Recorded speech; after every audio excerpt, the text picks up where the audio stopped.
What would you do if the walls around you whispered stories you didn't want to hear? What if those stories felt so real that you couldn't escape them, even in your own mind? That's what happened to us in Graysville House. It wasn't a haunted house like you'd think, no floating objects or faces in mirrors. It was worse. Much worse.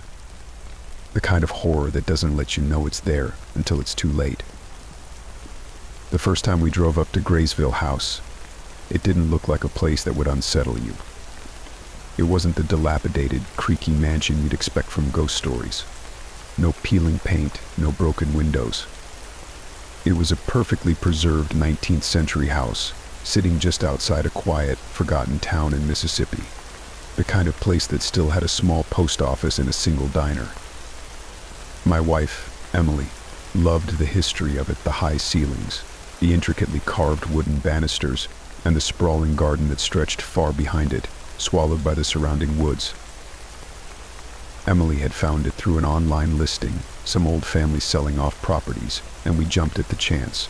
We'd been dreaming of opening a small bed and breakfast, and Graysville House seemed perfect.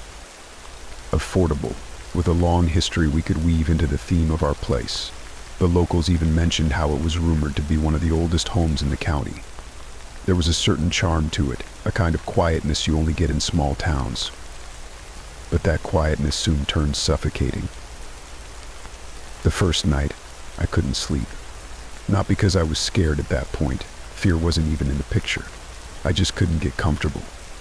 There was something about the house that kept me on edge, though I couldn't put my finger on it. Emily slept peacefully beside me, and I felt ridiculous for even considering waking her. It was just nerves, I told myself.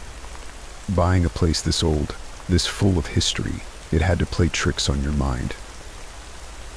The air in the room was still, thick even.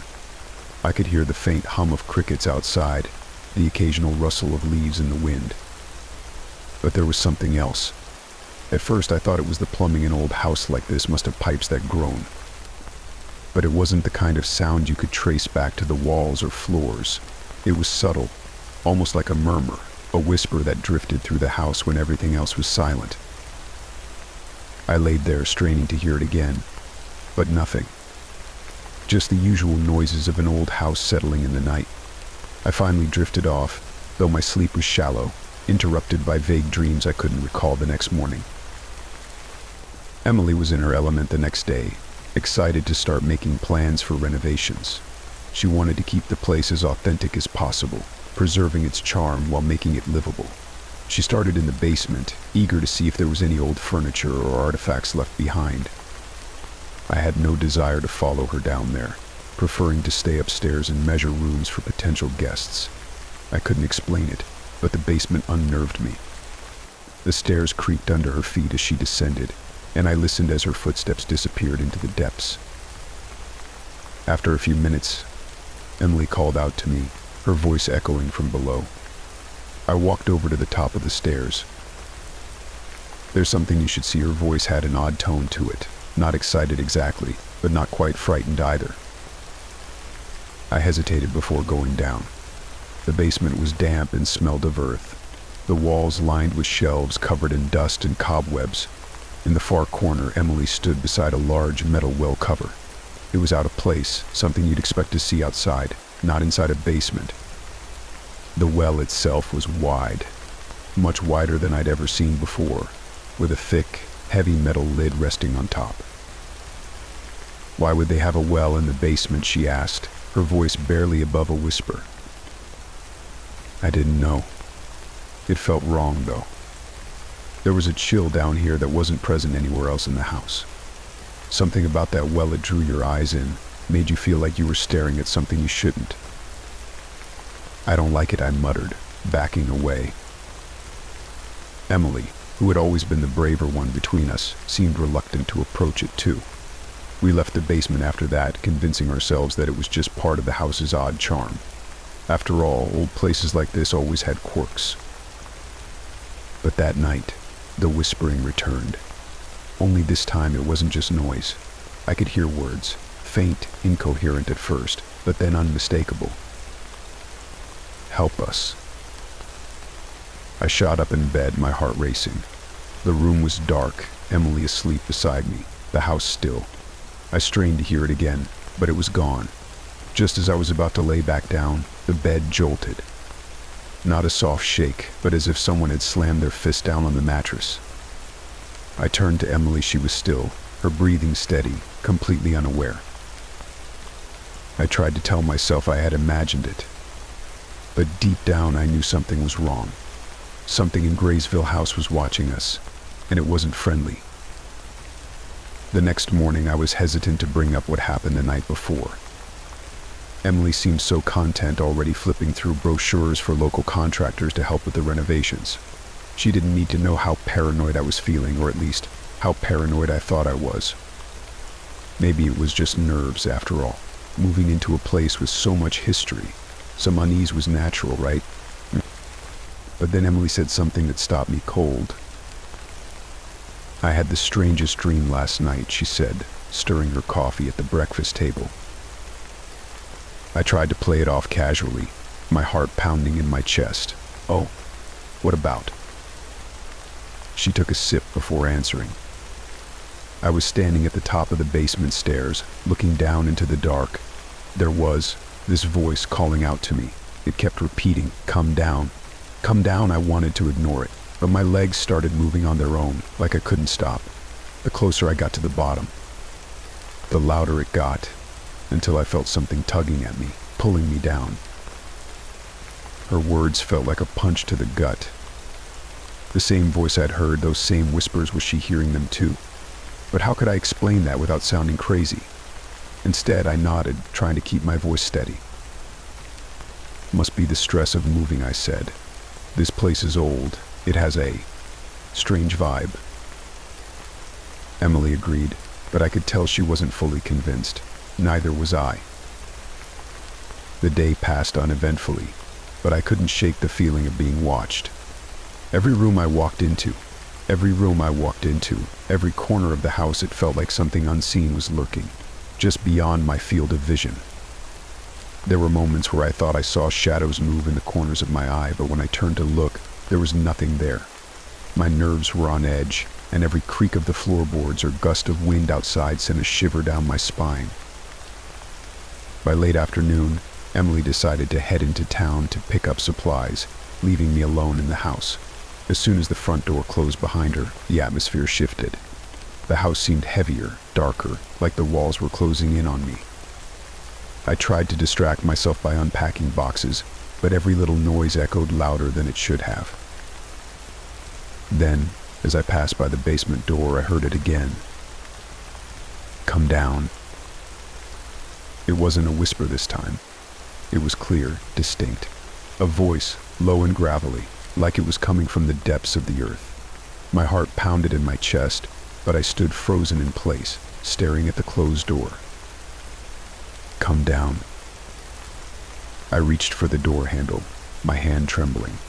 Every instinct told me to walk away, but there was something compelling about that voice. It wasn't just calling me, it was pulling me, dragging me towards the darkness below. My fingers curled around the cold metal knob, and with a slow, deliberate movement, I turned it. The door creaked open, revealing the shadowy staircase leading down into the basement. The well cover was still there, glinting in the dim light, but the air felt different, heavier, colder, like something had shifted since the last time we'd been down there. I stepped onto the first stair, my legs shaky. The voice grew louder, more insistent. "Come down." I took another step, and then another, the cold seeping into my bones.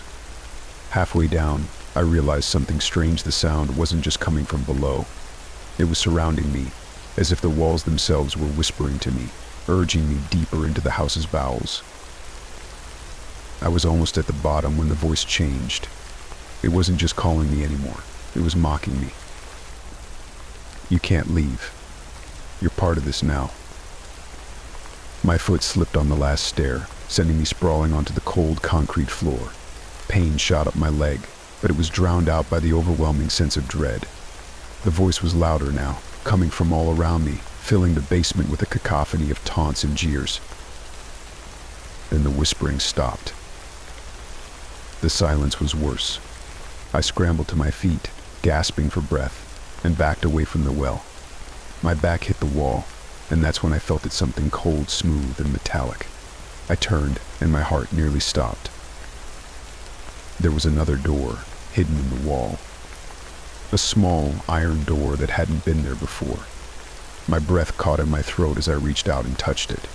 The metal was icy, but it sent a shock through my fingers. The door didn't have a handle, but I could feel something vibrating behind it, like a low hum. I backed away, my mind racing. This door, this house, it wasn't normal. There was something wrong here, something beyond anything I could explain, and it wanted us. I could feel it. Just as I turned to run up the stairs, I heard it again, that voice. But this time it wasn't coming from the basement.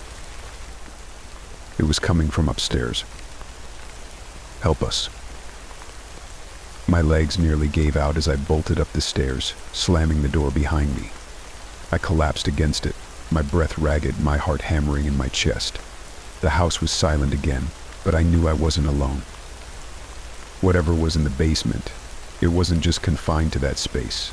It was everywhere. It had been watching us since we moved in. I heard the sound of Emily's car pulling into the driveway and forced myself to stand. I had to tell her. We couldn't stay here. Whatever this place was, it wasn't safe.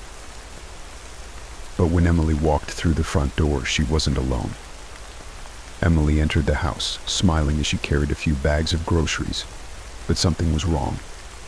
My heart sank when I saw who was with her. Behind her stood an elderly woman, hunched over and dressed in clothes that seemed out of time. Her hair was stark white, pulled into a tight bun, and her eyes, those eyes were dark, hollow, and unnerving. "This is Mrs. O'Neill," Emily said, cheerfully oblivious to the icy knot forming in my stomach. "She's from the Historical Society in town. I bumped into her at the store, and she offered to share some information about the house."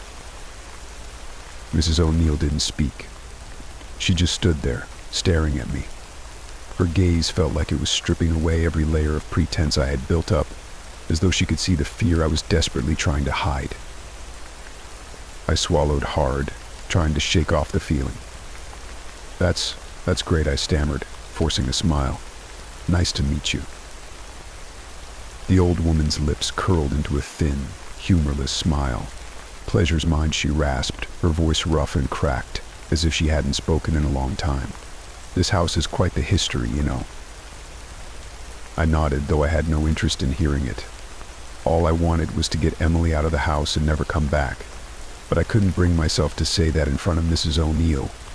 Something about her presence felt oppressive, as though she was part of the house itself. Emily led Mrs. O'Neill into the living room, chatting excitedly about the renovations. I hung back, my mind racing. How could I tell Emily about the voices, the well, and the door in the basement without sounding insane? I barely believed it myself. But when Mrs. O'Neill glanced back at me, her eyes lingered on me a little too long, and I knew she knew something. She had to. "Tell me," Mrs. O'Neill said as she sat down, her voice low, "have you explored the basement yet?" The question hit me like a punch to the gut. Emily, oblivious to my panic, nodded eagerly. "We found a well down there. It's so strange, right? Why would there be a well in the basement?" The old woman's expression didn't change, but I saw a flicker of something in her eyes, recognition, maybe, or fear. "That well's been here longer than the house itself," she said softly, her voice carrying an unsettling weight. "It's not just a well, you see. It's an entry point." "An entry point," I repeated, my voice unsteady. "For them," Mrs. O'Neill said, her eyes locking onto mine. Before I could ask what she meant, the lights flickered. The house groaned around us, the air suddenly feeling colder. Emily frowned, glancing at me with a concerned look, but Mrs. O'Neill's expression remained impassive. "There's a reason why this house has stood empty for so long," she continued, her voice barely above a whisper. "The families who lived here before you, they didn't stay long." "Why not?" Emily asked, still not fully grasping the gravity of what the old woman was saying. Mrs. O'Neill leaned forward, her dark eyes fixed on Emily. Because they listen, she said. The house speaks. It calls to you. And if you listen too closely, you'll never leave. Emily let out a nervous laugh, but I couldn't. My mouth had gone dry, and the pounding in my chest made it hard to breathe. The whispers I had heard, the feeling of being watched, the door in the basement, was this what she was talking about? Come on, I said, my voice tight. We should go. This is. Before I could finish, the floorboards creaked above us. A slow, deliberate sound, like someone or something was pacing back and forth on the second floor.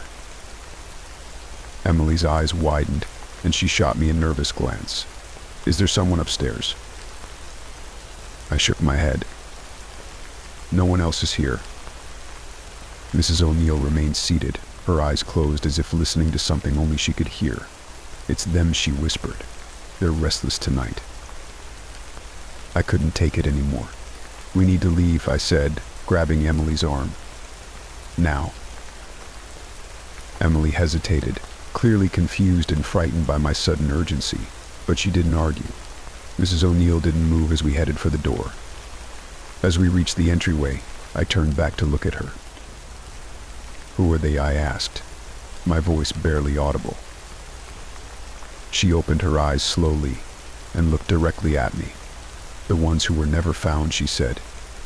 The ones the well took. We didn't get far before Emily stopped me, pulling her arm free. What the hell is going on, Matt? You're scaring me. I was scaring her. The house, Mrs. O'Neill. Everything in my gut was telling me to get out, but Emily was still trying to make sense of it. I needed to explain, but how could I? How could I tell her that the house had been whispering to me, that I was seeing things that couldn't be real? The basement, Em, I said, my voice shaking. There's something wrong with this place. The voices, the well, it's all connected. We need to leave, now. She stared at me, her eyes wide, but I could see the gears turning in her head, trying to rationalize everything. Voices? What are you talking about? I was about to respond when the sound of heavy footsteps echoed from the second floor again. But this time they weren't just pacing, they were coming down the stairs. Slow, deliberate, each step growing louder, heavier. Emily's face went pale. She could hear it too. Without a word, I grabbed her hand and pulled her toward the front door, but as I reached for the knob, a sudden force slammed the door shut in front of us. I yanked on it, but it wouldn't budge, like something on the other side was holding it closed. The footsteps were halfway down the stairs now, the creaking and groaning of the old wood filling the air. Emily was shaking, her hand clutching mine tightly. Matt, she whispered, what is that? I didn't know. I didn't want to know.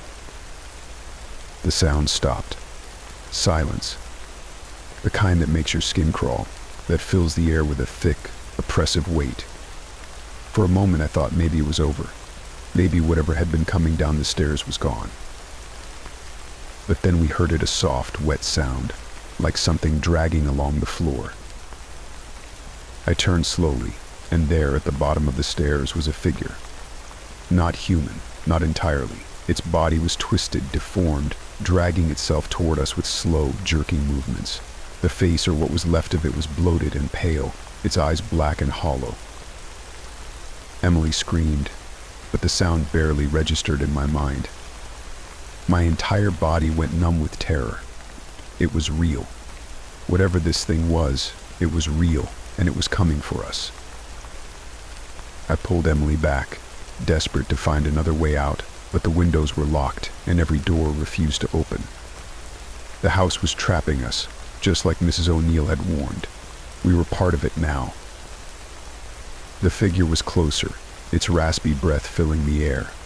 And then I heard it again, that voice whispering in my ear. You can't leave. Not now. Not ever. The world closed in around us. Every breath I took felt heavier, colder, like the air itself was thickening. Emily's hand was trembling in mine, and I could feel her panic rising, just as mine was.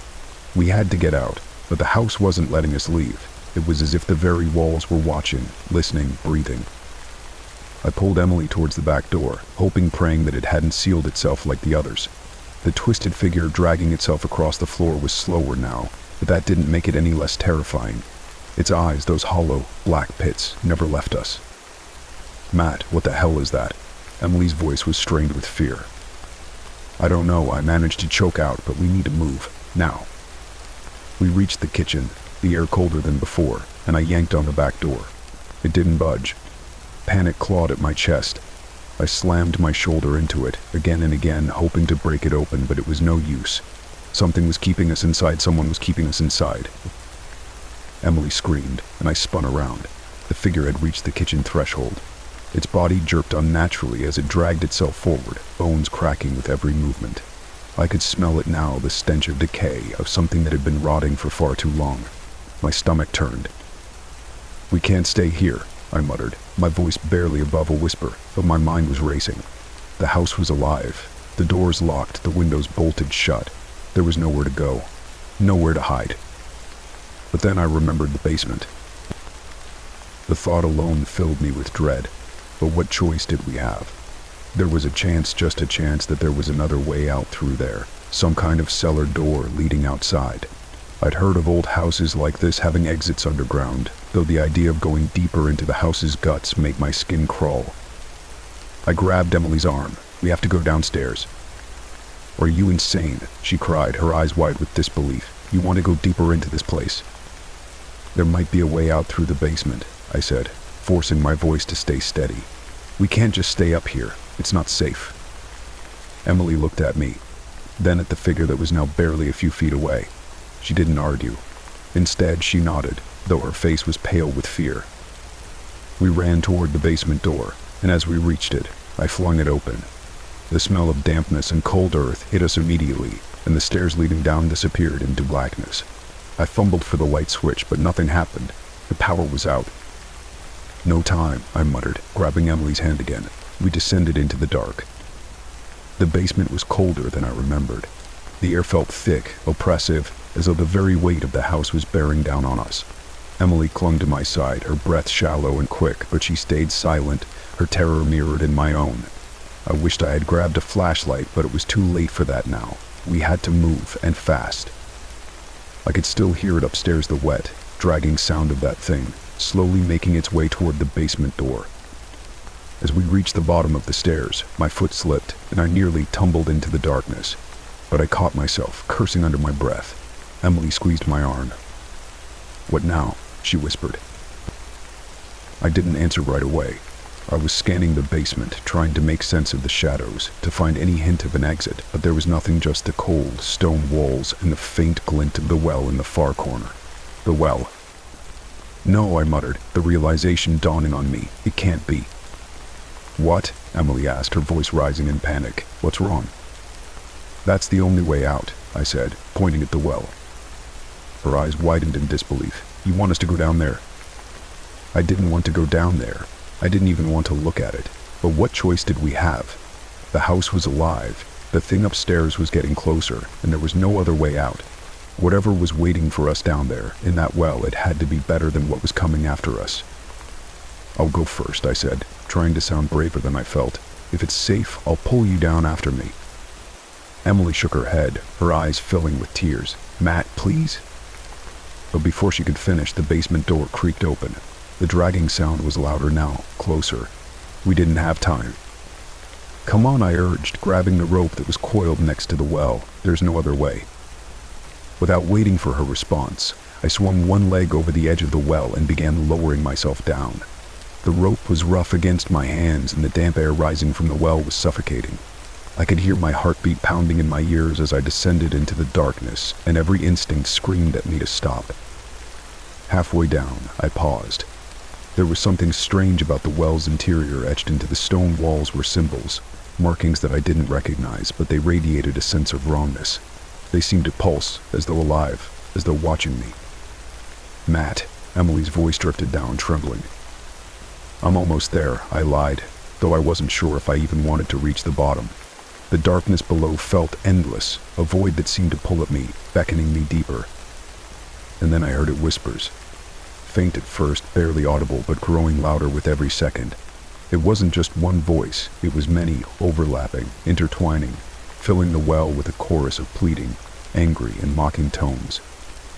I don't listen, I told myself, but it was too late. The words were seeping into my mind, becoming clearer with every breath I took. You can't escape. It's waiting for you. You'll never leave. I closed my eyes, trying to block them out, but they only grew louder. The rope in my hands started to feel heavier, slick with something wet. I looked up, expecting to see Emily, but the opening of the well had vanished. All I saw was the stone walls closing in around me, the darkness swallowing me whole. Matt. Emily's voice sounded distant, far above me, but I couldn't answer. The whispers drowned everything out now. They weren't just voices anymore, they were inside me, crawling under my skin, filling my lungs. Suddenly the rope jerked and I was pulled downward faster and faster until the drop felt endless. I couldn't scream. My throat was tight with fear and the air rushed past me as I plunged into the abyss. The walls of the well seemed to warp and twist as I fell, the strange symbols glowing faintly in the darkness, their meanings clawing at the edge of my mind.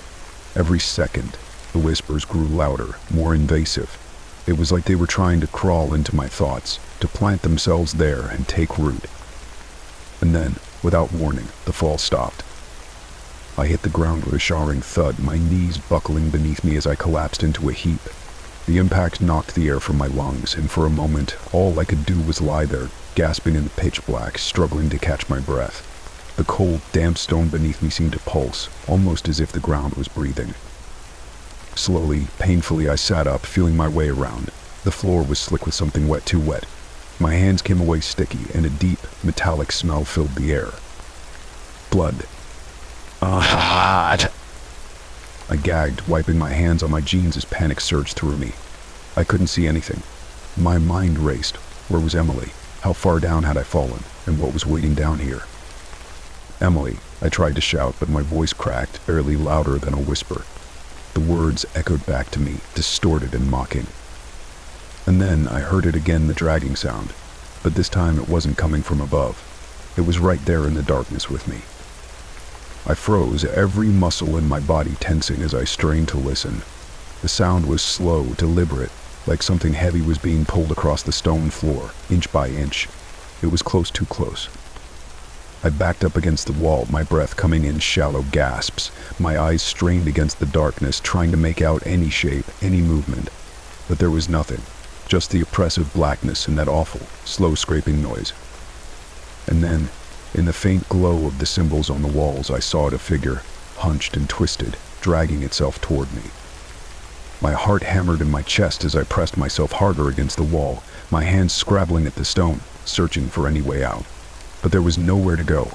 The well was sealed. The figure moved closer, and in the dim light I could make out its face. It was gaunt, hollow-eyed, with skin stretched so tight over its bones that it looked like a dried-out corpse. Its mouth hung open in a grotesque, silent scream, and its eyes, those black, empty eyes, locked onto mine. I wanted to run, to scream, but my legs wouldn't move.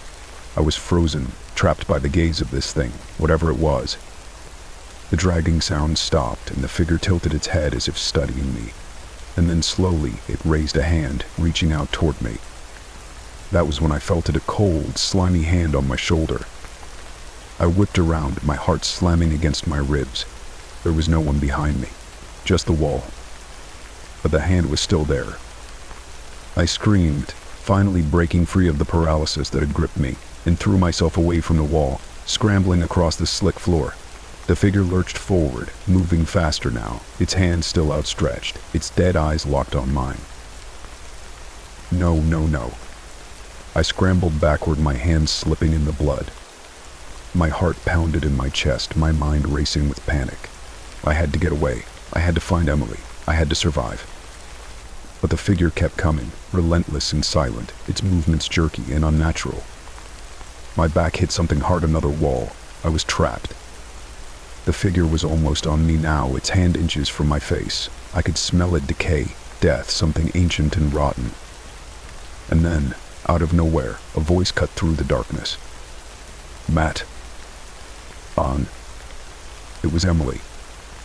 My head snapped toward the sound, and in the faint light, I saw her standing at the mouth of a narrow passageway I hadn't noticed before. She was pale, her eyes wide with terror, but she was alive. "Matt, come on," she screamed, her voice desperate. Without thinking, I launched myself toward her, scrambling to my feet and diving into the passageway. I didn't stop to look back. I didn't want to know if the figure was still following. We ran. The passage was narrow, the walls closing in on us as we stumbled through the darkness. I could hear Emily's ragged breathing beside me, could feel the panic radiating off her. But we didn't stop.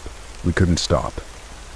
The whispers were louder now, almost deafening, filling the passage with their eerie, overlapping voices. They echoed off the walls, twisting and warping, growing more insistent with every step we took. "You can't escape. It's coming. You'll never leave." The words pounded in my head, mingling with the sound of our footsteps and the blood rushing in my ears. I wanted to scream, to make it all stop, but there was no time. We had to keep moving. The passage seemed endless, stretching out before us like a nightmare.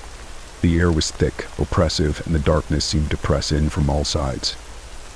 And then, suddenly the ground beneath us shifted. I stumbled, barely catching myself as the floor gave way to a steep, downward slope. Emily let out a sharp cry as she slid, tumbling down into the darkness ahead of me. I tried to stop myself, but it was too late. The ground was too slick, too steep. We were falling. When I woke up, I was outside. The sky was overcast, the air heavy with the scent of rain. I sat up slowly, my head pounding, my body aching. I was lying in front of the old clubhouse, the place where it had all started. But something was wrong. The building was different, older, more decayed, as if years had passed in the blink of an eye. I staggered to my feet, my mind foggy. What had happened? Where was Emily? I looked around, but there was no sign of her. No sign of anything that had transpired inside that cursed place. As I stood there, confused and disoriented, I heard a voice behind me. "You're lucky you made it out." I turned, startled, and saw an old man standing a few feet away, his weathered face etched with concern. What do you mean?" I asked, my voice hoarse. He shook his head slowly. "Not many people come back from there." I swallowed hard, my mind racing. What happened in there? What is that place? The old man's eyes darkened, and he glanced toward the decaying clubhouse. "That place, it's cursed. You've been that way for a long time. Anyone who goes in, well, they don't usually come out." A chill ran down my spine, but I did. The old man nodded, his expression grim. "Aye, but at what cost?" Well, I opened my mouth to respond, but the words caught in my throat. Suddenly, I felt a cold hand on my shoulder. I turned, my heart racing, but there was no one there. Only the whispers. Story 2. Have you ever had that feeling, the one where something seems off, but you can't quite place it? That nagging sense that things are slowly slipping out of control, but it's too subtle to really notice at first. That's how it started for me, with a phone call. A simple, mundane phone call. It was the 28th of October, and I had just finished cleaning up after dinner. My phone buzzed on the counter, and when I picked it up, I didn't recognize the number. It wasn't unusual spam calls, wrong numbers. They happen all the time. But this call felt different, even before I answered it. "Hello," my voice sounded shaky, though I had no reason to be nervous. "Hey, it's Paul." My heart stopped for a moment. Paul. That name meant something. Years ago, he was my best friend, though best friend doesn't really cover it. We grew up together, small town, few people, so naturally we stuck close. But Paul disappeared a decade ago. No one knew what happened, not the police, not his family. He just vanished. I hadn't heard from him since. "I'm coming over for Halloween," he said, his voice calm, almost cheerful. My hand gripped the phone tighter. "Paul," I stammered, as if his name had suddenly become unfamiliar. "Yeah, it's me. Look, it's been a while, but I've been." Around he chuckled. The sound of it cold and unsettling. "I thought I'd drop by like old times, you know. Maybe carve a pumpkin, hand out candy. You still at the same house?" I hadn't changed much since Paul disappeared. My house, a modest 2-story on the edge of town, had been the place we spent countless Halloweens together. We always joked about the weird tradition of trick-or-treating for kids who didn't even know us, and how we'd keep doing it until we were old. But now, the idea of him coming over, after everything, felt wrong. "Paul, where have you been?" I asked, ignoring his question about my address. There was a brief pause. I could hear static on the line, like a faint whisper behind his breathing. "That's a long story," he finally said, his tone still unnervingly casual. "But I'll fill you in when I get there. See you on the 31st. The call ended before I could protest. I stared at the phone for a long time after. Paul had disappeared 10 years ago. No trace, no body, nothing. And now, out of the blue, he was coming over for Halloween. I couldn't shake the feeling that something wasn't right. There was no way it could actually be him, could it? A prank, maybe. But the voice. I knew Paul's voice. Over the next 2 days, I tried to push the conversation out of my mind. Halloween was coming up, and the neighborhood was already buzzing with decorations and plans for parties. Kids were laughing in the streets. Jack-o'-lanterns started appearing on porches, and yet, every time I glanced out the window, I felt watched.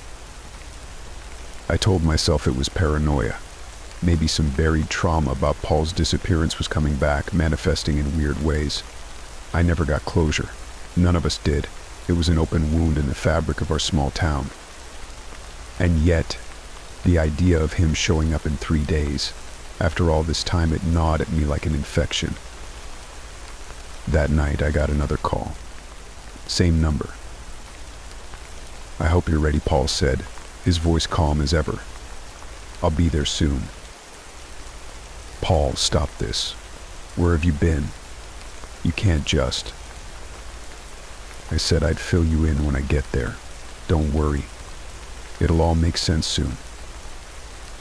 The line went dead again. By the time Halloween arrived, I was a wreck. I hadn't slept well in days, haunted by dreams of Paul. In them, he was always smiling, standing at my front door, dressed like he used to when we were kids. But there was something different in his eyes, something dark, inhuman. The 31st came faster than I expected. By late afternoon, the street was alive with costumes and laughter, children rushing door to door with their little bags in hand. The smell of carved pumpkins and candles filled the air, mixing with the crisp bite of autumn. I was too distracted to join in the festivities. I sat by the window, staring out at the orange glow of the street lights, waiting for something I couldn't explain. As the sun dipped below the horizon, the shadows seemed to stretch longer, darker. And that's when I saw him. Paul. He was standing at the end of the street, watching me. I squinted, my heart thudding in my chest. It couldn't be him. But there he was, dressed in a simple costume, a black cloak, no mask. His face was partially obscured in shadow, but I could make out his familiar grin. I froze, my breath catching in my throat. What was he doing? How could this be real? A knock on the door snapped me out of my daze. My pulse quickened. Kids, it's just kids, I told myself. But when I opened the door, no one was there. I glanced back down the street. Paul was gone. My hands trembled as I shut the door. What was happening? Was it a trick? Was someone messing with me? The phone rang. "Open the door," Paul's voice whispered through the speaker. "I'm here." I slammed the phone down and backed away, heart pounding. The knocking started again, louder this time. My mind raced. Do I open it? Call the police? But deep down, I knew. If it really was Paul, no one could help me. Then, silence. I waited for what felt like hours, but in reality it was only minutes. Tentatively, I approached the door, my hands shaking. I looked through the peephole, no one there. But something in the air had shifted. The house felt colder, the shadows longer. And then I saw it scratched into the wood of my front door. In jagged, uneven lines, "I'm home." I stepped back, my breath catching in my throat as I stared at the words carved into my door. My heart pounded in my chest, echoing in my ears. It didn't make sense. How could he be here? Where had he been? And most importantly, what did he mean by home? The rest of the night passed in a haze. I didn't dare open the door again. I could hear the occasional shuffle outside, the soft sound of trick-or-treaters fading as the hour grew late, but I felt a crushing weight of dread pressing on my shoulders. I kept checking my windows, my phone, every corner of the house, but Paul was gone, or at least I couldn't see him anymore.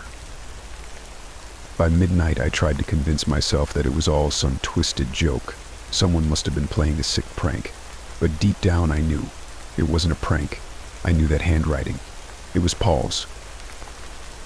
The next morning, Halloween was over, but the fear lingered like a bad dream I couldn't shake.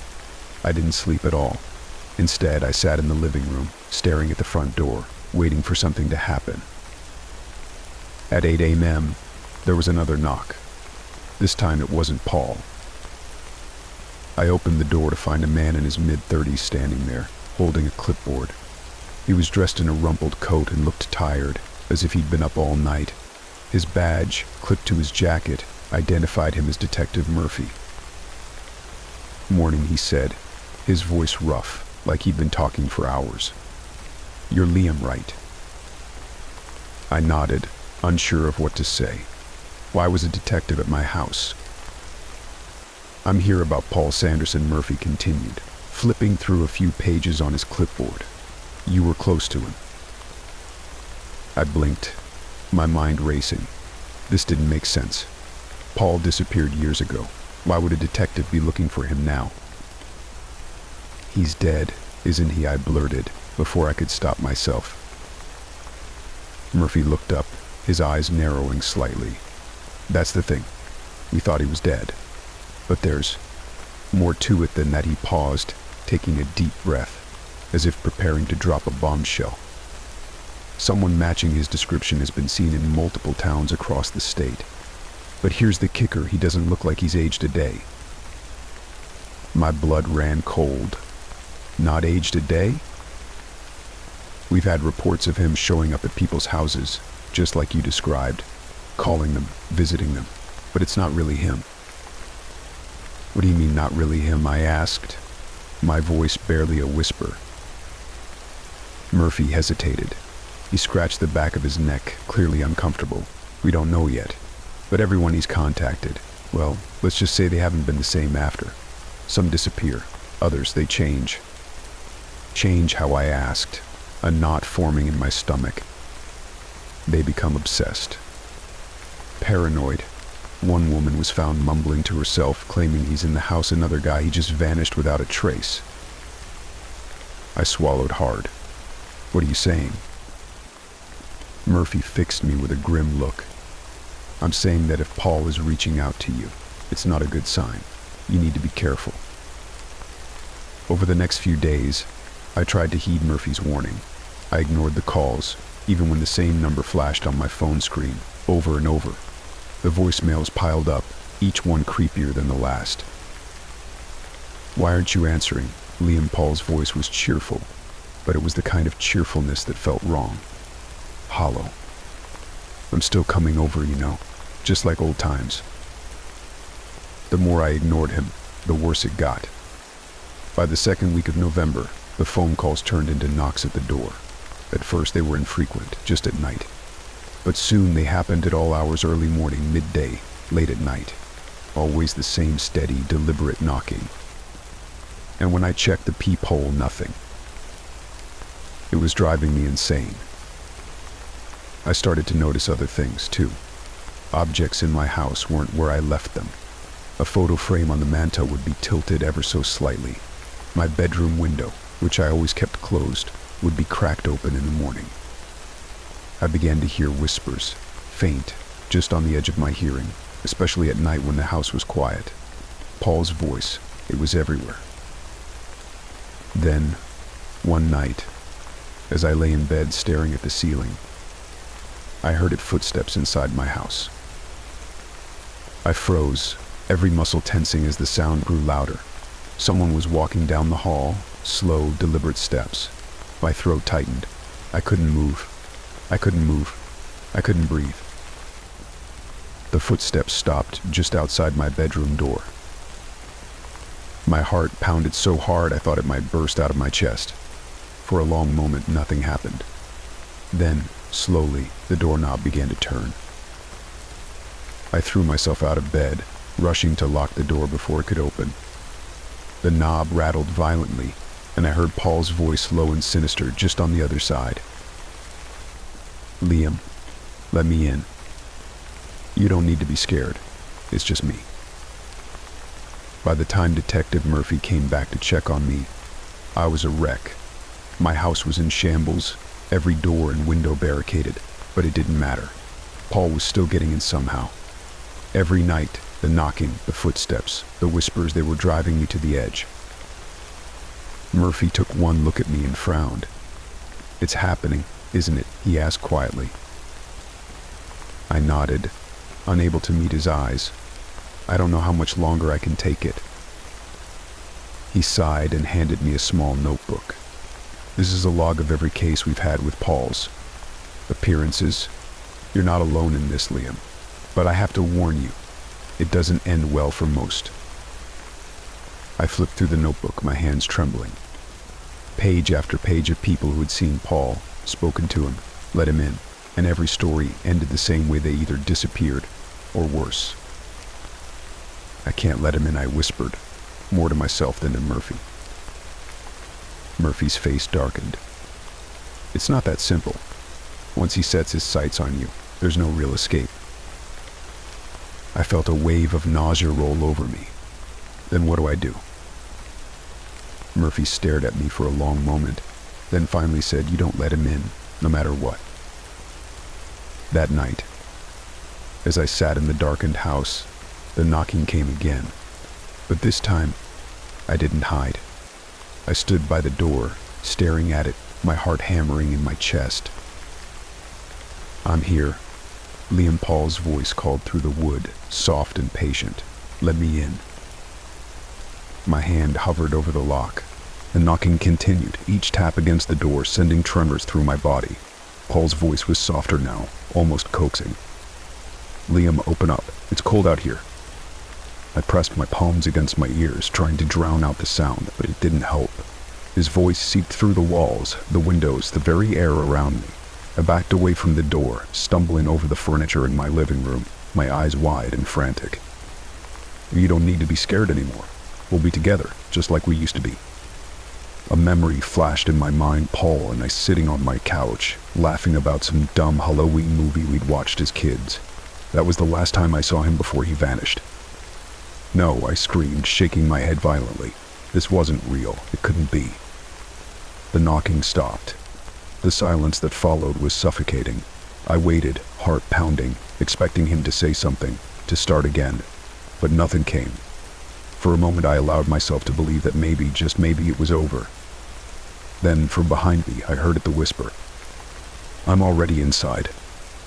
I spun around, my eyes darting across the room. It was dark, shadows creeping into every corner. I couldn't see anything, but I could feel its presence. It was like the air had thickened, charged with something sinister. "I'm inside, Liam," Paul's voice whispered again, this time closer, right next to me. I stumbled backward, crashing into the coffee table. The sound of glass shattering filled the room as I knocked over a picture frame, the one of Paul and me as teenagers. The frame cracked open on the floor, the photo sliding out, its edges worn and frayed from years of handling. I grabbed the photo, clutching it tightly, my hands trembling. "You're not real," I muttered under my breath. "You're dead." Am I?" The voice came from everywhere now. It was no longer just Paul's voice, it was something darker, something inhuman. I looked around frantically, searching for any sign of him, but the room was empty. The walls seemed to pulse with an eerie energy, like they were closing in on me. My breath came in short, shallow gasps. Suddenly, I felt a cold hand on my shoulder. I screamed, spinning around to find nothing. The room was empty, yet I felt his presence, his breath on the back of my neck. The fear was overwhelming, a crushing weight pressing down on me, making it hard to breathe, to think. "You let me in," the voice taunted, echoing inside my head. "You've always let me in." I collapsed onto the floor, my back against the wall, clutching the photo of Paul. Tears streamed down my face as the realization hit me this wasn't just about Paul. It was never just about him. Whatever he had become, whatever was standing in my house now, was far beyond anything I could understand. And I had let him in. For days I didn't leave the house. I couldn't. Every time I tried to open the door, the air felt thick, oppressive, like something was pushing back against me. The knocking had stopped, but Paul's presence was everywhere. I saw him in every shadow, heard his voice in every creak of the house. I stopped answering the phone. Detective Murphy had called multiple times, leaving messages asking me to come to the station to talk about what was happening. But I couldn't face him. I couldn't face anyone. I was trapped in my own home, and the worst part was that I didn't even know if Paul was real or if I was just losing my mind. Every night I could hear the footsteps, slow, deliberate, moving through the house, and every night they stopped outside my bedroom door. I'd lie there, frozen, listening to the sound of the doorknob turning, just waiting for it to open. But it never did. And the night it finally happened, I knew something was different. The air was colder, the house eerily still. I could hear my own heartbeat in the silence. Then, just as before, the footsteps started. But this time they didn't stop at my door. They came inside. The door creaked open, the soft click of the latch echoing in the room. I couldn't move, couldn't breathe. I lay there in bed, my eyes wide open, staring at the ceiling as the footsteps approached. And then I saw him. Paul stood at the foot of my bed, his figure barely visible in the darkness. His face was pale, his eyes hollow, empty of the warmth they once held. He looked exactly as I remembered him, except for the terrible stillness that hung over him, as if he were nothing more than a shadow, a memory brought to life. "You should have opened the door," he whispered, his voice barely audible. "It would have been easier." I tried to speak, to scream, but no sound came out. My throat tightened, my chest constricting with fear. I could feel his presence all around me now, suffocating, inescapable. Paul leaned down, his face inches from mine, his breath cold against my skin. "You let me in, Liam, and now I'm here to stay." By the time the police found me, I was sitting in the middle of the living room, staring blankly at the door. They told me it had been days since anyone had heard from me. I hadn't noticed the time passing. Detective Murphy stood in front of me, his face grim. "Liam, we need to talk about Paul." I looked up at him, my voice hoarse from disuse. "He's inside." Murphy frowned. "What do you mean?" "He's inside the house. He's not going to leave." Murphy exchanged a look with the officers beside him, then knelt down to my level. "Liam, Paul's been gone for years. We've been looking into this, but there's no record of him being seen anywhere." I shook my head, gripping the photo in my hand so tightly my knuckles turned white. "No, he's here. I let him in. I didn't mean to, but I did." Murphy's expression softened. "Liam, I think you've been under a lot of stress." "You don't understand," I interrupted, my voice rising in desperation. "He's inside me. He's here, right now.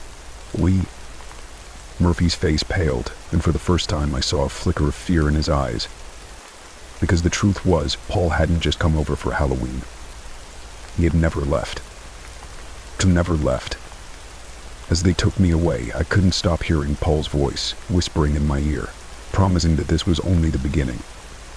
Because when you let him in, he's with you forever. And Halloween, it's just the start.